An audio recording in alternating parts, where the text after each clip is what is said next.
the greatest explorers of all time, pay adventurers. Welcome to another episode where we dive into the most incredible human achievements throughout history. Today we're talking about people who looked at the edge of a map and thought, yeah, I'll just keep going.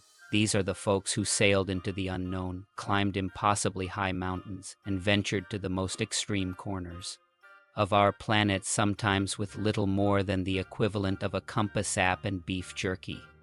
Before we start, quick reminder to like and subscribe if you enjoy learning about people who were definitely not thinking about YouTube monetization when they were fighting off scurvy in the middle of the ocean.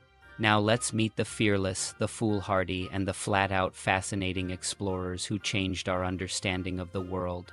Section 1. The ancient pioneers. Pytheas, 4th century BC. Our first explorer is someone you probably didn't learn about in school. Around 325 BCE, a Greek mathematician named Pytheas decided to leave the warm Mediterranean and sail to, wait for it, Britain. While everyone was enjoying olives and discussing philosophy in togas, this guy sailed past the Strait of Gibraltar, navigated the wild Atlantic, and became the first Mediterranean person to describe the midnight sun. Imagine his conversation when he returned. So, Pytheas, what did you see? Well, there's this place where the sun doesn't set in summer and barely rises in winter. Sure, and I'm Zeus. Have another cup of wine, you madman. But Pytheas wasn't making it up. He also went to what was likely Norway and described frozen seas that were neither walkable nor navigable, which is basically the ancient Greek way of saying nope, absolutely nope. ZHANG, 2nd century BC. Next up is ZHANG, the Chinese diplomat who became the Marco Polo before Marco. Polo was even a twinkle in history's eye. In 138 BCE, Emperor Wu of Han sent Zheng on what might be the longest business trip in history to find allies against nomadic enemies. Zheng got captured by those very enemies and spent 10 years as their prisoner before escaping. Most people would head straight home after that, but not Zheng. He continued his mission, traveled further west, and eventually returned to China 13 years after he left. Talk about commitment to your job. Next time your boss asks you to work late, just remember, at least I'm not Zheng. The information he brought back was so valuable that it helped establish the Silk Road trading routes. So next time you enjoy silk anything, pour one out for Zheng, who probably just wanted to sleep in his own bed. Section 2. The Golden Age of Exploration. Ibn Battuta, 14th century. If frequent flyer miles existed in the 14th century, Ibn Battuta would have enough to go to the moon and back. This Moroccan scholar traveled for 29 years, covering about 75,000 miles. That's roughly 3 times around the Earth's circumference. He visited the equivalent of 44 modern countries, from West Africa to China and everywhere in between. The man literally wrote the medieval travel guide. What's even funnier is that Ibn Battuta started his journey as a religious pilgrimage to Mecca. That's like saying, I'm going to the grocery store and returning 29 years later with stories from every continent. The best part. When he finally returned home, the Sultan of Morocco was like, cool story, bro, but can you prove any of this happened? So Ibn Battuta had to dictate his entire journey, creating one of history's greatest travel books, the Rilla, Zheng, 15th century. Now let's talk about someone who didn't mess around with small boats. Zheng, a Chinese admiral who led what were essentially the ancient world's version of cruise ships, except these were warships up to 400 feet long with multiple decks. Between 1405 and 1433, Zheng led 7 major expeditions with hundreds of ships and up to 28,000 men. This wasn't just a few brave sailors in tiny caravels. This was the Star Trek Enterprise of the 15th century. What's ironic is that just as China was demonstrating this incredible naval power, they decided, you know what? Let's not do this anymore. The Ming dynasty pulled a complete 180 and turned inward, burning records of Zheng's voyages and forbidding overseas trade. It's like having the world's best Instagram account and then deleting it at the height of your popularity. Christopher Columbus, 15th century.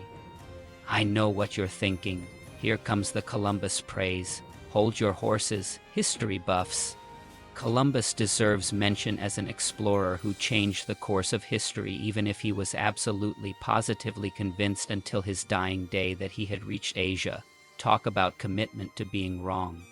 Columbus's voyages kicked off the Columbian Exchange, a massive transfer of plants, animals, culture, technology, and yes, unfortunately, diseases between the eastern and western hemispheres. The man brought horses and wheat to the Americas and took back potatoes and corn to Europe. So whether you're enjoying spaghetti or fries, you can partly thank or blame Columbus and the explorers who followed. The funniest part: Columbus was terrible at estimating distances. He thought Japan was about 2,300 miles west of Portugal. The actual distance, more like 11,000 miles. Imagine if Google Maps was off by that much. Vasco da Gama, 15th–16th century. While Columbus was sailing west, Vasco da Gama decided to go east, becoming the first European to reach India by sea. Da Gama's journey around Africa in 1497 to 1499 was not exactly a pleasure cruise. When he finally reached India, local traders were not impressed with the trinkets he brought to trade. They essentially said, "You came all this way for this?" Despite the initial trading embarrassment, da Gama returned to Portugal as a hero, having found a direct sea route to the spice-rich Indies. Portugal's King Manuel was so pleased that he added Lord of the Conquest, Navigation and Commerce of Ethiopia, Arabia, Persia, and India to his title. Nothing says subtle like updating your job title to include for regions of the world you've barely set foot in. Section 3, New Worlds, New Heights. James Cook, 18th century. Captain James Cook was like the David Attenborough of the 18th century, except instead of just filming new species, he was discovering entire land masses. Cook mapped more previously uncharted territory than any other explorer, including the eastern coastline of Australia, New Zealand, and Hawaii. He also became the first European to cross the Antarctic Circle. Cook was so methodical that he prevented scurvy on his ships by forcing his crew to eat sauerkraut, which they hated. His solution: he made it an officer's only privilege, and suddenly the crew couldn't get enough of it. That's 18th century reverse psychology at its finest. Unfortunately, Cook's exploration ended when he was killed in Hawaii during a dispute over a stolen boat. The moral of the story: even the greatest explorers should know when to let things go. Alexander von Humboldt, 18th–19th century. Imagine a scientist who could climb mountains, navigate rivers, collect plants, measure atmospheric pressure, and write best-selling books about it all. That was Alexander von Humboldt, the Prussian polymath who explored Latin America from 1799 to 1804. Humboldt nearly killed himself climbing Ecuador's Chimborazo, which was then thought to be the highest mountain in the world. He had to turn back just short of the summit due to altitude sickness, but still set a world altitude record that stood for 30 years. During his explorations, Humboldt was the ultimate multitasker. While other explorers might focus on not dying, Humboldt would be taking barometric readings, collecting plant specimens, and probably thinking about his next book chapter, all while crossing piranha-infested rivers. He was so famous in his lifetime that there are more places and species named after him than any other historical figure. Not bad for a guy who once voluntarily shocked himself with electric eels to understand how they worked. David Livingstone, 19th century. Next up, David Livingstone, the Scottish missionary and explorer who spent years mapping Central and Southern Africa. Livingstone was so dedicated to exploration that when he lost contact with the outside world for 6 years, journalist Henry Morton Stanley mounted an expedition to find him. When they finally met in 1871, Stanley uttered those famous words, "Dr. Livingstone, I presume?" This has to be one of history's most understated greetings. Imagine searching for someone across Africa for months, and when you finally find them, you act like you've bumped into them at a coffee shop. Livingstone was constantly dealing with diseases, hostile tribes, and dangerous animals, yet continued exploring into his 60s. He died in modern-day Zambia, where his African friends buried his heart under a tree before returning his body to Britain. That's right, his heart literally belonged to Africa, if that's not commitment. To exploration, I don't know what is. Section 4. The Race to the Poles, Roald Amundsen and Robert Falcon Scott. 20th century. Now we move to the early 20th century and one of exploration's greatest races, the competition to reach the South Pole. In this corner, Norway's Roald Amundsen, methodical, experienced, and pragmatic. In the other corner, Britain's Robert Falcon Scott, determined, scientific, and tragically underprepared.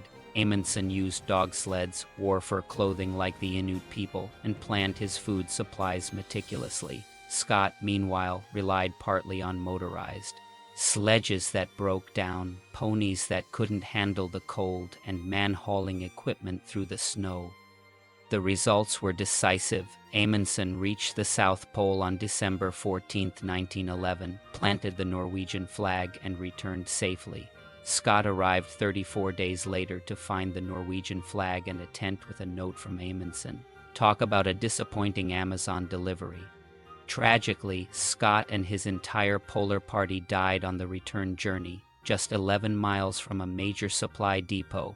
In his final journal entry, Scott wrote, "We shall stick it out to the end, but we are getting weaker, of course, and the end cannot be far."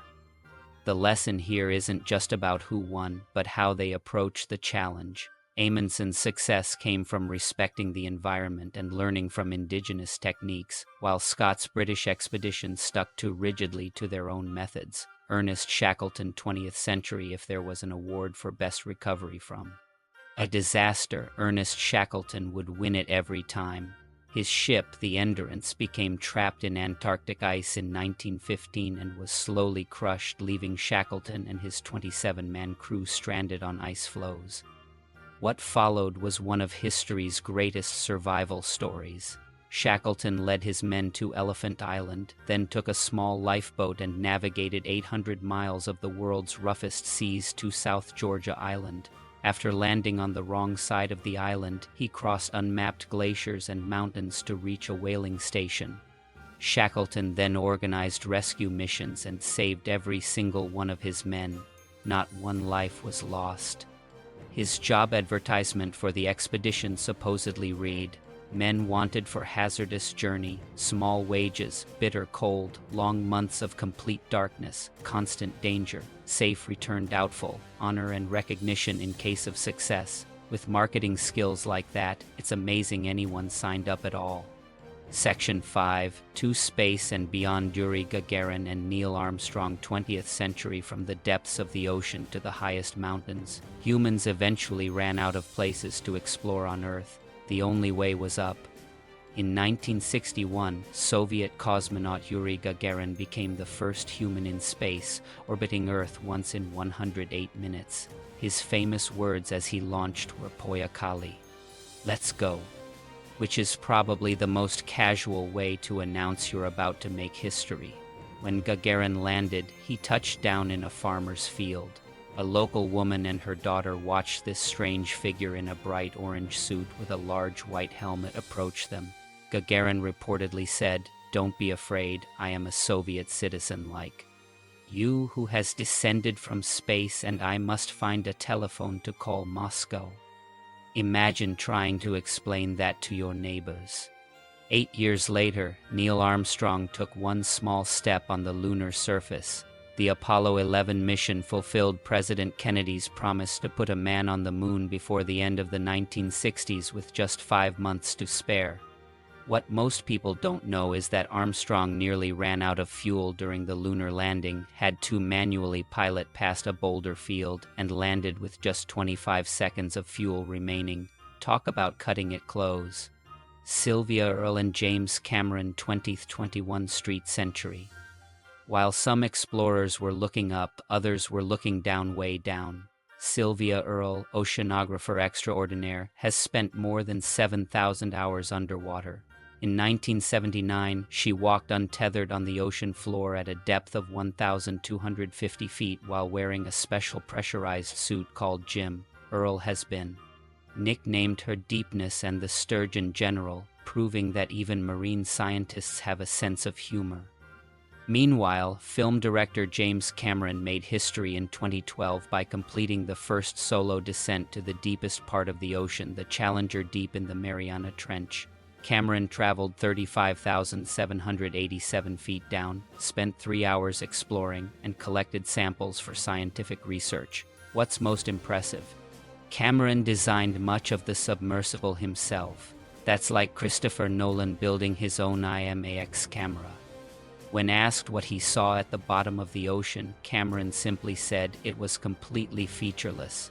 I had this idea that life would adapt to the pressure, but I didn't see the biomass I expected. Sometimes exploration reveals not what's there, but what isn't. From Pythias sailing into the unknown to James Cameron plunging to the ocean's depths, explorers have always pushed the boundaries of what's possible.